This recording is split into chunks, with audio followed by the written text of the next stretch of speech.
Welcome to the special edition of Spotlight that we call GM's Corner. When we talk to Lake Monticello's General Manager, Steve Hurwitz, about what's on his desk and what's on his mind.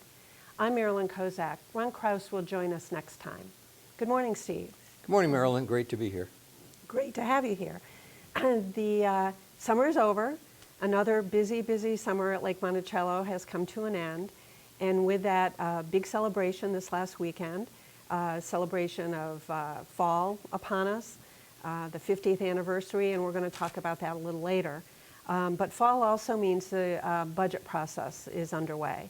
And I wondered if you could talk just a little bit about how Lake Monticello members can either participate or observe that process. Well, it's real important for people to who have an interest to be able to get the information they're looking for to understand, first, the budget process. And in Lake Views, we've published a calendar with a schedule, and we'll keep doing that as well as on the web page. So there are a number of meetings of committees and then the board with budget hearings where people are more than welcome to come and comment. They can access the material and study it and ask focus questions.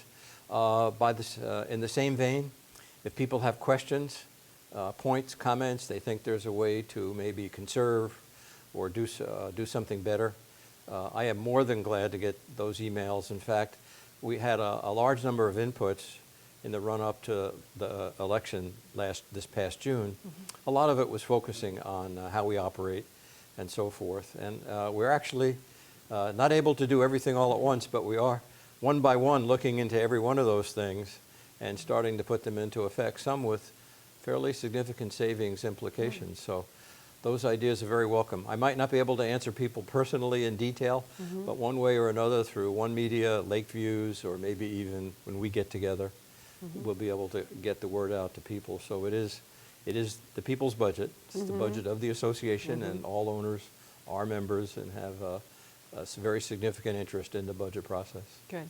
Well, another good reason to pay attention, to read Lake Views, to visit the website, become familiar on how to maneuver around that. And it is, you're right, it's the members' funds that are going toward running the lake efficiently and effectively, so it's an important issue to stay on top of. And speaking of saving money, you've talked recently about the electronic dues statements and how that may factor into the budget and how to save some money. This was an idea that did come up last year, and we're able to move on it now, so that we're asking everybody who would like to do that, because an awful lot of people do all their personal business that way anyhow. So there's a huge amount of staff time and expense in putting together, preparing and mailing out paper statements. So emailed statements are certainly the wave of the future. It's a predominant practice. And I'd like to personally ask everybody to consider doing that. We're stressing it with new arrivals, and we have a lot of new arrivals all the time. And we're introducing that to them, and the take rate has been very good. Good. So we'd like to gradually transition to that and make sure that the funds that had supported that whole operation all these years are available for other uses that are really calling for the funds. And we're looking forward to success in that area. We're off to a running start. Good. And like you said, it doesn't just save money, it saves time for the staff who might be able then to take their valuable time and turn it toward other things that need their attention. That's right. Yeah, good. So let's go back to the end of summer celebration. There were several reasons to celebrate. Beginning of fall, busy summer again on the lake, like we said, and the 50th anniversary of Lake Monticello. Sounds like it was a great success, and there's lots of people to thank, and lots of activities this last weekend. Good weather. So you want to talk a little bit about this last weekend? Well, we ordered up perfect weather, and we came close. It was certainly it's good weather for the event. Lots of volunteers. That's always the backbone of anything that happens here at Lake Monticello. And then a really wonderful event with all kinds of activities during the day. The street fair was great. It was wonderful to walk around and see all the youngsters with painted faces and participating in games and so forth. You don't really have a flavor of what goes on at the lake until you see those kind of events. This being a special one combined with the 50th. There was a horseshoe tournament and a pickleball demonstration. I got to be involved in that, so that was Sorry, I missed that. personally satisfying. Yeah, gee, if I'd known that, I would have come back early. It was, I think it went very well. Good, Didn't hurt anybody. good, good, that's right. So, and then we had something that, a couple of things that were really magnificent. The Water Safety Patrol sponsored and ran free rides around the lake to people that hadn't done it before, and remarkably, it was more than 200 people. Wow. That's From ages of a couple of weeks old to, I think, people into the 80s and 90s that were riding. So we're talking about more than 200 people in one afternoon, many of whom said they'd never been on the water before. Yes, I hear that. In the lake, and they got a ride around. There was a whole flotilla of volunteers. Again, the Water Safety Patrol is a tremendous asset, not only with this, but in helping keep the lake safe all the time. And then later, the gala that kind of capped it off was wonderful. We oversubscribed with it, and there were wonderful toasts and recollection of all the people that have gone before and even those to come. I got to make a toast myself. Good. To the other gender. Yeah. I had a very safe toast Yes. to do, and Yes. it was a very lovely evening to help cap off this year of the 50th, and we're looking forward to even more years Yes. of wonderful things happening here at the lake. That's great. We're talking about volunteerism, which I know is very important here, and thank you for recognizing that. And also Water Safety Patrol. There's a newly produced video by the broadcast group specifically about the Water Safety Patrol. There's over 80 volunteers for it now. The video is now on YouTube, but it will soon be posted on Channel 977, and it highlights, the primary purpose is highlighting being safe on the lake, and that I know must be a daily concern of yours, is keeping people safe, at the same time having fun and water skiing and kayaking so the video itself is important for that reason, but it also highlights the number of volunteers it takes to run the safety patrol. That it covers a lot of bases, and I'm hoping that people out there will tune into YouTube and to 977 soon to watch that. But might you want to comment a little bit about the importance of the volunteers who run that, and also about the staying safe on the lake? Well, it's a huge subject. The lake is, it's not only our namesake. It is for many people why they live here. Even people who don't live directly on the lake, you see boats all over the place, and it's a huge asset. It's really our number one asset. Of course, the dam physically helps create the lake. But you have lots of people in the water doing various kinds of activities. There's all kinds of safety consideration with each and every one of those activities. And there's a lot of people in the water, on boats and in kayaks, canoes, and paddle boards. And so there's kind of an overall responsibility that everyone shares. Certainly the staff does. In fact, the chief of the Lake Monticello Police Department is responsible for ensuring safety on the lake, but not only a partner, but a huge part of that, maybe the majority of that responsibility falls directly on the Water Safety Patrol. So even though there are a lot of volunteers, there's always a need for more. Those patrols that the Safety Patrol does that is the critical element in starting the ball rolling on making sure we're as safe as humanly possible, and that we're looking at things along the way. So the Water Safety Patrol is the bedrock of it, and more volunteers there would be, first of all, it's a great group, and it's a fun activity. It's serious, though.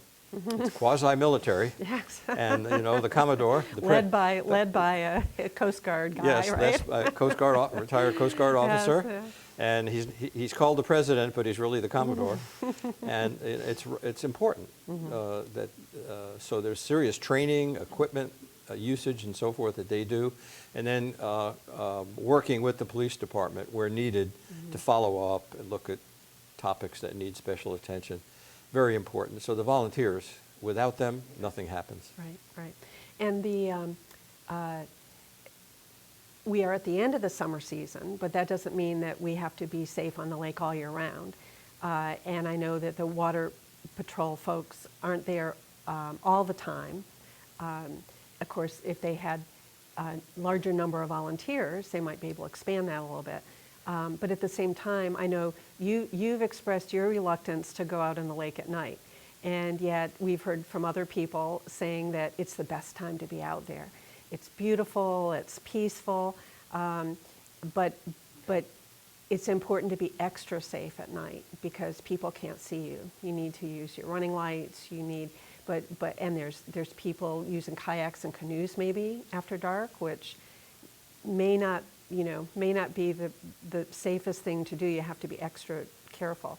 You want to say a little bit about your reluctance and why it's important, especially in the evening, to be careful. Well, as a brand new skipper, yes, myself, I'm just about at the point where I'm ready to go out at night. I've been told it is quite beautiful and maybe even a different boating experience. Yes. So I'm ready to do it, though I've been very careful along the way to make sure I know what I'm doing with each step of the way in terms of docking and approaching the dock and Right. everything else.